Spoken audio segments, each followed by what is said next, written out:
মধ্যপ্রাচ্যে ক্রমেই তীব্র থেকে তীব্রতর হচ্ছে সংঘাতের উত্তাপ। আঘাত পাল্টা আঘাতের এই যুদ্ধ পরিস্থিতিতে প্রতিদিনই যোগ হচ্ছে নতুন মাত্রা, বাড়ছে অনিশ্চয়তা ও উদ্বেগ। এমন এক প্রেক্ষাপটে ইরান এবার ইসরায়েলের দিকে সবচেয়ে বড় ক্ষেপণাস্ত্র হামলা চালিয়েছে।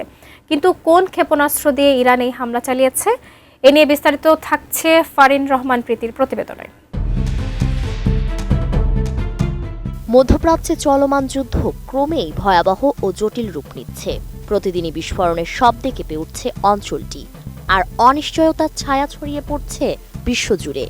কূটনৈতিক আলোচনার পথ প্রায় বন্ধ হয়ে যাওয়ায় এখন সামরিক শক্তির প্রদর্শনী হয়ে উঠেছে প্রধান ভাষা। এমন এক উত্তপ্ত প্রেক্ষাপটেই ইসরায়েলকে লক্ষ্য করে সবচেয়ে বড় ক্ষেপণাস্ত্র হামলা চালিয়েছে ইরান, যা সংঘাতকে নতুন মাত্রায় পৌঁছে দিয়েছে। তেহরান এবার তার সবচেয়ে বিধ্বংসী অস্ত্র ক্লাস্টার ওয়ারহেড দিয়ে হামলা চালিয়েছে ইহুদিবাদী রাষ্ট্র ইসরায়েলে। তবে এই প্রথম নয়, চলমান সংঘাতের শুরুর দিকেও একই ধরনের অস্ত্র ব্যবহারের অভিযোগ উঠেছিল।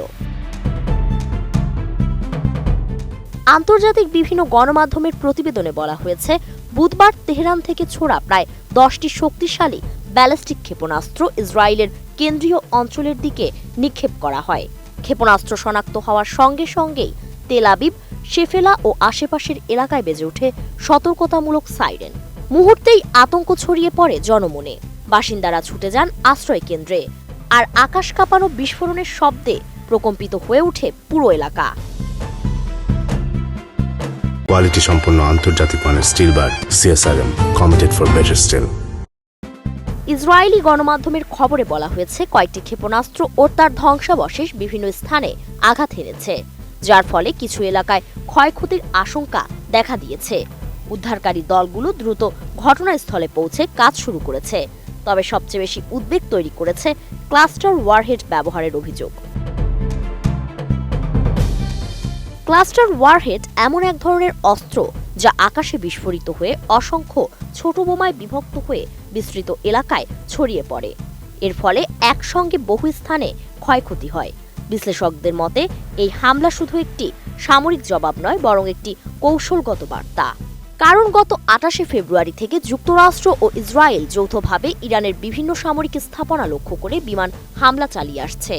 এসব হামলায় ইরানের অবকাঠামো ক্ষতিগ্রস্ত হয়েছে এবং বিভিন্ন সূত্রে প্রায় 1340 জন নিহত হওয়ার দাবি করা হয়েছে। ফলে তেহরান ক্রমেই চাপের মুখে পড়ছিল। এই প্রেক্ষাপটেই ইরানের পাল্টা হামলা কেবল প্রতিশোধমূলক নয়, বরং যুদ্ধের পরিধি ও তীব্রতা বাড়ানোর ইঙ্গিত বহন করছে। শুধু ইসরায়েল নয়, জর্ডান, ইরাক সহ উপসাগরীয় অঞ্চলে যুক্তরাষ্ট্রের সামরিক ঘাঁটি থাকা দেশগুলোতেও ড্রোন ও ক্ষেপণাস্ত্র হামলা চালিয়েছে ইরান। এতে স্পষ্ট হচ্ছে, সংঘাত আর দুই দেশের মধ্যে সীমাবদ্ধ নেই, বরং পুরো অঞ্চল জুড়ে ছড়িয়ে পড়ার ঝুঁকি তৈরি হয়েছে।